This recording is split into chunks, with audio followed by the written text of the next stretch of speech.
Et oui, il est de retour au Canada! Je suis de retour au Québec. Je suis PL Cloutier. Bienvenue sur ma chaîne. Je fais de moins en moins de vidéos, mais là, aujourd'hui, je suis là parce que j'étais en période de sabbatique. J'avais vendu ma propriété au Canada, à Montréal, pour aller m'installer pendant quelques mois au Mexique, à Playa del Carmen, et je suis de retour! Et vous allez voir, j'ai changé. Je suis rendu avec un bon verre de café! Ouais!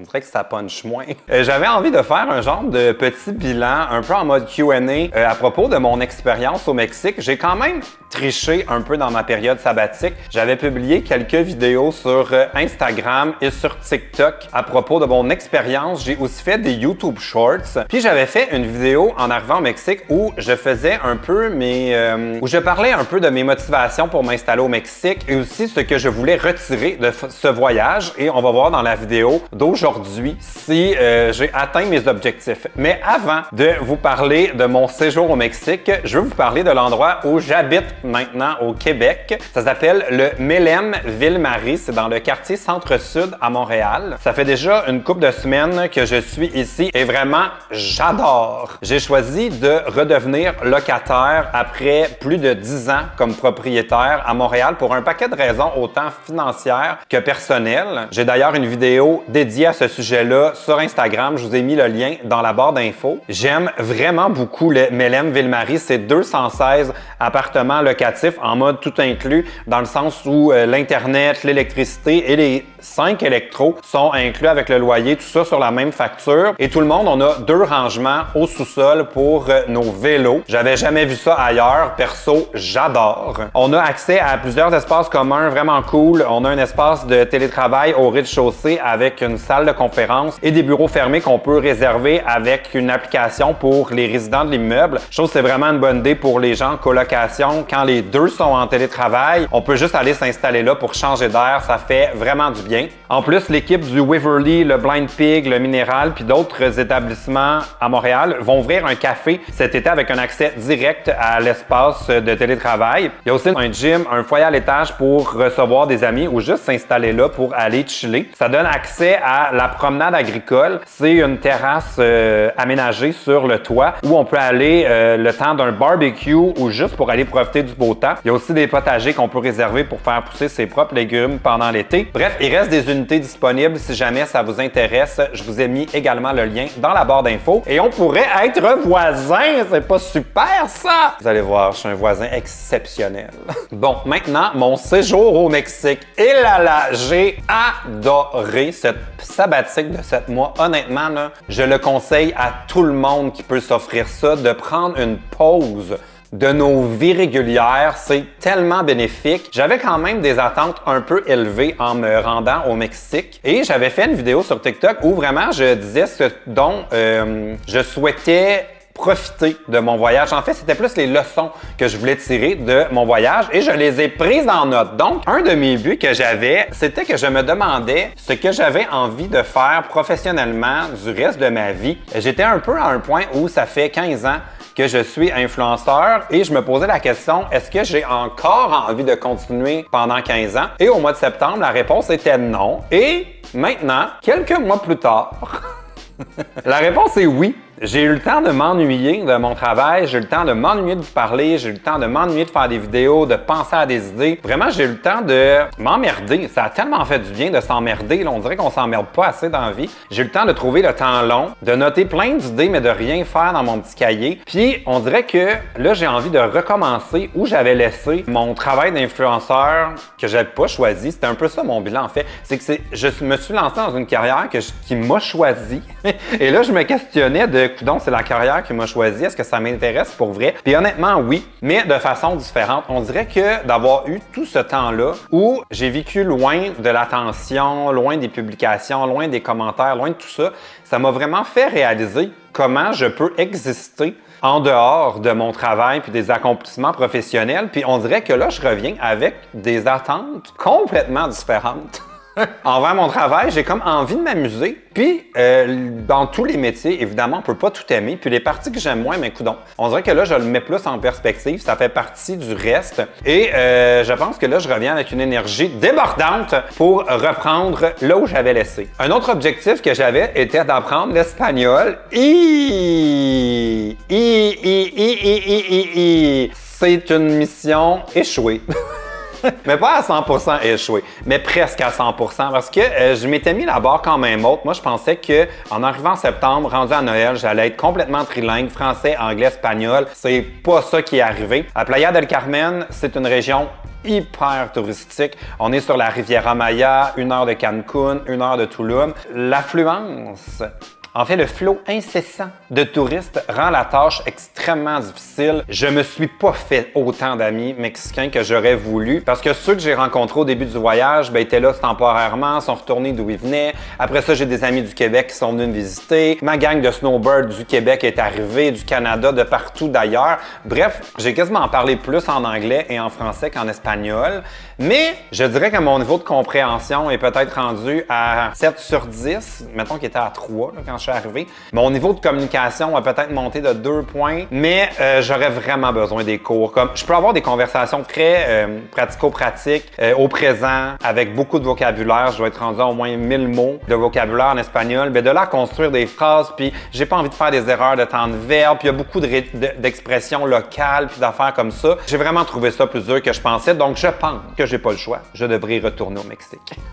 Un autre objectif que j'avais, c'était de comprendre pourquoi j'avais la mèche aussi courte, pourquoi mon mood était d'être tout le temps en colère, pourquoi j'étais impatient. Et ça, bien franchement, j'ai pas trouvé de réponse à ça, mais chose certaine, j'étais beaucoup moins frustré. Il y avait beaucoup de choses de la vie québécoise, nord-américaine, le Mexique est dans l'Amérique du Nord, mais dans la vie à l'américaine, extrêmement exigeante, rigoureuse, dans l'urgence, très demandante. On dirait que ça n'a pas le choix de faire autre chose que de provoquer des insatisfactions. Et là, de prendre ce pas de recul pendant 7 mois, où vraiment je travaillais à très temps partiel, genre 1 ou 2 journées par semaine, pas plus, des fois même moins. Je m'assurais d'avoir terminé tout ce que j'avais à faire avant 15 heures pour aller faire un tour à la plage à chaque jour. J'avais un mode de vie hyper routinier, ce que je n'ai jamais à Montréal dans le feu roulant du quotidien. Je me levais à 7 heures le matin, 100 mètres de cadran. J'allais promener mon chien. Je faisais mes petites affaires le matin.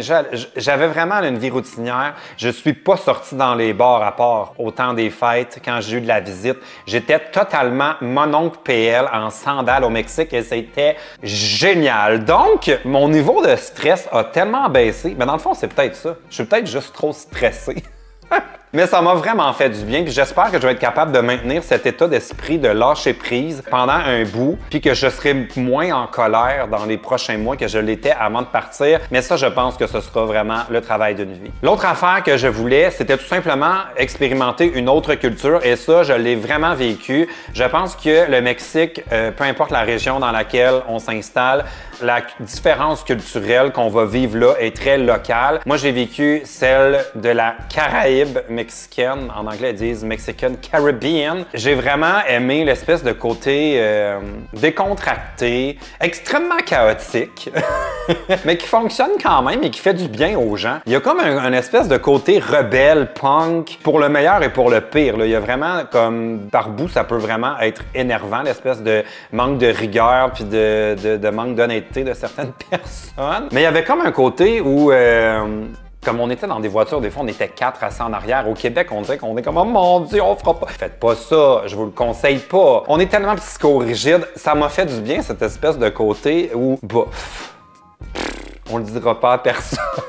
On dirait que là, je suis comme en train de vous donner des mauvais conseils. Mais bref, ça m'a fait du bien, cette espèce d'absence de psycho-rigidité. J'ai aimé aussi vivre détaché du matériel. Pour me permettre cette sabbatique-là, j'ai tout vendu ce que je possédais ou à peu près. J'étais locataire dans un appartement qui me rappelait mes appartements d'étudiants où je vivais avec le strict minimum. Puis ça, ce mode de vie-là, qui était probablement plus lié à mon statut de nomade numérique, digital nomad, qu'à la réalité mexicaine. Mais quand même, ça m'a fait du bien de réaliser que je pouvais exister sans mes objets et il y a absolument rien dont je me suis ennuyé. C'était vraiment super. Il y a aussi certaines personnes qui m'ont posé des questions sur ma page Facebook. Alors, je vais répondre à ces petites questions que j'ai notées. Ginette Young, as-tu eu la nostalgie à un moment donné? Et ça, oui. Ça revient aussi un peu à la question que demandait Stéphane Anger. Y a-tu des moments où tu t'es dit, je m'en retourne chez nous? J'ai eu une expérience quand même très limitée d'expatrié, mais j'ai comme compris que le changement de milieu de vie était comme un processus en montagne russe. Quand je suis arrivé, j'étais comme sur un nuage. Oh my God, tout était le fun. Je rencontrais des nouvelles personnes à tous les jours. J'apprenais l'espagnol, j'allais à la plage.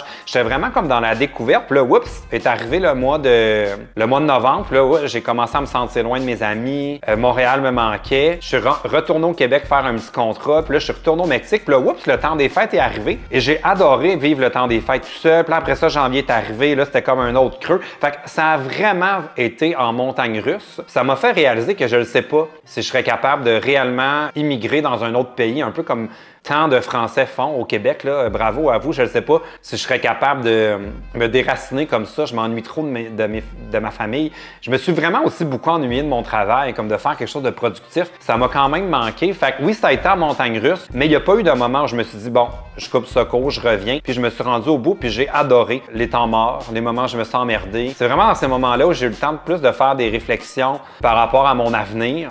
Ça a pris ces moments-là pour pouvoir profiter des beaux moments que j'ai vécus. Fait que je ne regrette rien. Mélanie, ça doit être Mélanie, ça, elle me demande, est-ce que tu conseillerais à une femme seule de partir au Mexique au niveau de la sécurité? Je peux vraiment pas parler pour le Mexique au complet, mais en ce qui concerne la ville de Playa del Carmen dans le Centro, il y a énormément de femmes qui voyagent là seules. Moi, je me suis senti très en sécurité. Jamais je me suis dit, il est peut-être un peu tard pour aller promener mon chien. Puis ça, c'est une réflexion que je me passais souvent quand j'habitais dans le village à Montréal. Donc, niveau de sécurité, moi, je me sentais plus en sécurité au Mexique qu'au centre-ville de Montréal. Comme partout, il vaut mieux prendre plus de précautions que pas assez. Prochaine question. Régent me demande, ça ressemble à la question de Nancy Valiquette. Qu'est-ce qu'il y a au Mexique qui devrait exister au Québec et vice-versa? Mais tant de choses. Bon, parmi les choses qui devraient exister au Mexique qu'on a au Québec, l'électricité pas chère, ça coûte une petite fortune. Si on fait rouler l'air climatisé, là, on peut se monter là, des factures à 300-400 $ par mois. C'est vraiment, vraiment très cher. Autre chose dont je me suis vraiment ennuyé, puis depuis que je suis revenu, là, je suis comme « Oh my God! » L'eau potable qui coule du robinet. Mais quelle invention géniale! Hey, vraiment, là, ça m'a manqué. Là. Quand on n'a pas l'eau potable, là, on fait tellement attention à l'eau, on gaspille pas une goutte. Il y a vraiment comme un rapport à l'eau qu'on n'a pas ici parce qu'on a l'impression que l'eau est gratuite et illimitée. Là. Quel luxe d'avoir l'eau courante! Sinon, une affaire dont je me suis manqué, mais en même temps, c'est quelque chose que j'ai tellement apprécié, c'est je me suis ennuyé du manque de rigueur. Mais en même temps, j'ai aimé ça, cette espèce de lâcher prise dans le quotidien. Mais par exemple, ici, quand on va au restaurant, on commande, ça arrive, on n'a même pas le temps d'y penser. Quand il y a un petit retard, souvent la serveuse ou le serveur va passer, nous dire « ce sera pas long, est-ce qu'il vous manque quelque chose en attendant? » Là-bas, tu peux commander quelque chose et ça va prendre 45 minutes avant que ça arrive. Et peut-être que la personne n'a pas pris de notes en prenant les commandes et qu'il y aura des erreurs. Et quand tu vas le souligner, tu es reparti pour un autre 45 minutes. Vraiment, là, c'était quelque chose que j'ai apprécié, cette absence de rigueur, mais aussi quelque chose qui a fini par me taper sur les nerfs. Ça, on pourrait comme accélérer ça. Parmi les choses aussi que j'ai vraiment aimé, c'est que Playa del Carmen est une vraie ville de vélo, pas comme Montréal où tu vas être comme contre vent et marée dans des côtes, des intempéries, des corridors de vent, dans le trafic. On aime penser qu'on est une ville de vélo, mais hey, on a des bancs de neige l'hiver. Playa, c'est tellement petit que tu peux vraiment vivre à vélo et je n'ai pas acheté d'essence pendant 7 mois et quel bonheur de faire sa vie à pied. J'aimerais tellement qu'on puisse faire ça à Montréal, mais très honnêtement, là, c'est une belle idée, mais peu réaliste, 365 jours par année. Fait que ça, c'est quelque chose que j'ai vraiment aimé du Mexique. Fait que comme vous pouvez voir, il y a vraiment du pour et du contre. Je suis vraiment dans un entre-deux en ce moment. Je sais pas si je pourrais refaire tout le reste de ma vie au Québec. C'est gros de dire ça, mais c'est vraiment ce que je pense. Mais je sais pas si je pourrais faire 100% de ma vie au Mexique non plus. Il y a trop d'affaires qui me manquent du Québec. Je pense que je suis condamné à être éternellement insatisfait. Oh! Dernière question. Et non la moindre, la plus croquante. C'est une question de José. As-tu rencontré des prospects au Mexique? Et ça, c'est la question que tout le monde me pose. D'ailleurs, Victoria Charlton me l'a posé dans son podcast Trip de bouffe. Comment était le dating au Mexique? Eh bien, c'était nul!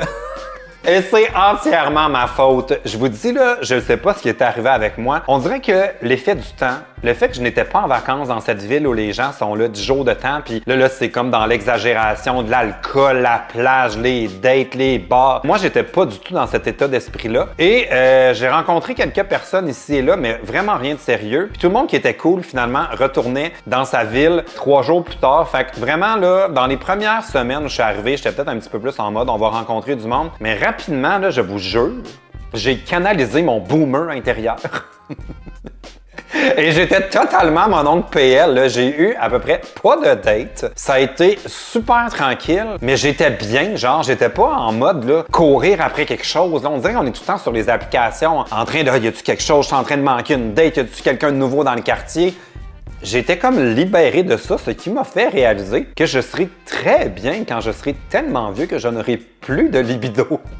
Je vais peut-être finalement avoir des passions, genre apprendre le nom des oiseaux rares, le jardinage, la collection de timbres. Honnêtement, je pense que je vais être bien. Alors, c'est sur ces belles paroles.